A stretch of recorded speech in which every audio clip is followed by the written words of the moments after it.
Hey guys, Justin from Belfield Music. Today I'm taking a look at the new 2.0 firmware update for the KORG MicroKorg2. Let's check it out.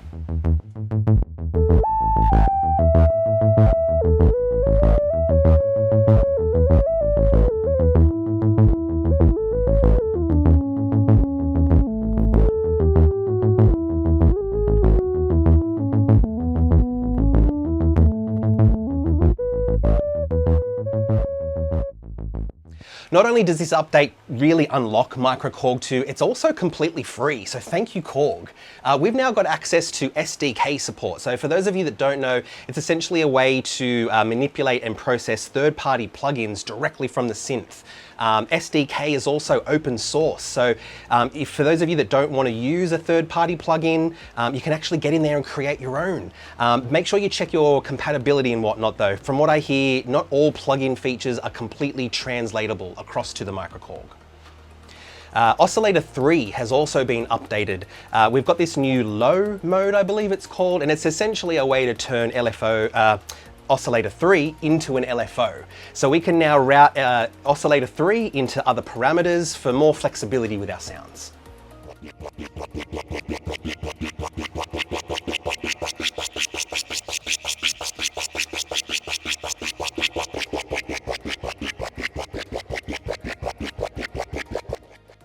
In addition to those awesome features, today I'm going to take a look at my top 3, which is a step sequencer, splitting the keyboard, and a slice function. Now the split feature, in all honesty, can be a little bit tricky to try and work out. We didn't know how to do this prior to this video, so we actually had to spend a little bit of time figuring it out. Now the caveat for the split functionality is that not every patch is going to be a perfect split.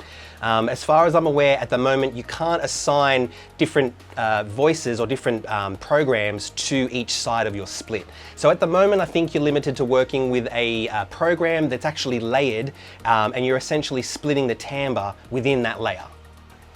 So to set up our split function, we first need to make sure we're working with a patch that gives us 2 timbres.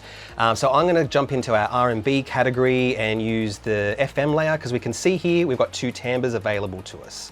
Once we've got the patch selected, if we long push timbre, we get options for the timbre mix, and then all we basically need to do is this split point over here. We just need to set our split point where we want it. For what I'm playing now, I'm going to decrease that by a semitone. Once that's all set up, we've got our split.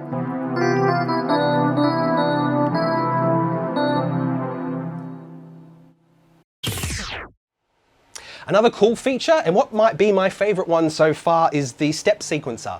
Now step sequencers, it's nothing new to a synthesizer or in the music production world, but being able to do this straight from MicroKorg is a massive game changer. And for anyone out there whose music theory isn't the strongest, you no longer have to worry about playing a sequence in time. You can actually just punch in each of your keys in steps, and then by the end of it, you're left with a full sequence. Now the step sequence is going to be a lot easier to get into. We can use any patch we want, really. I'm using the I Love Wubs patch from the drum and bass category, just for a nice fat bass line.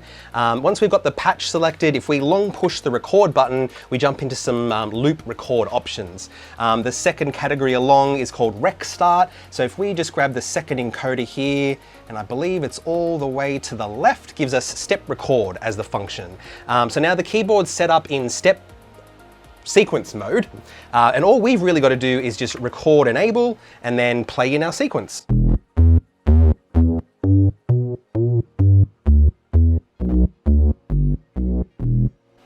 Once that's played in, we take it out of armed and hit play, and we should get our sequence.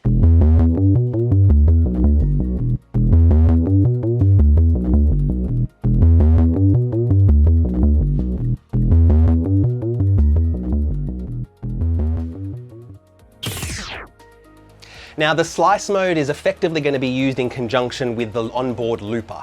The slice mode is going to let us take the loop that we've recorded in, and it's actually automatically going to split that loop over the first 32 keys of the key bed. Once that's done, we can actually jump into any point of the loop at any point in the sequence, depending on what key we play. I'm going to use the sequence that we just recorded in earlier to show you guys how the slice function works. So I've got the sequence recorded in here, and until I engage the looper, the slicer, sorry, the keyboard itself is going to work as usual. To get into loop slicer mode, we need to use function and play stop, which engages loop slicer mode. So now the sequence itself has been sliced over the first 32 keys, and I can jump into the slice from the beginning or from closer to the end.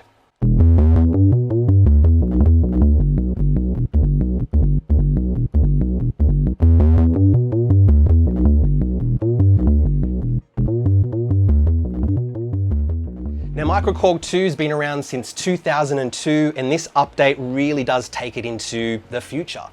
We've got so much power at our fingertips now, and it's not only good for just your classic traditional synth work.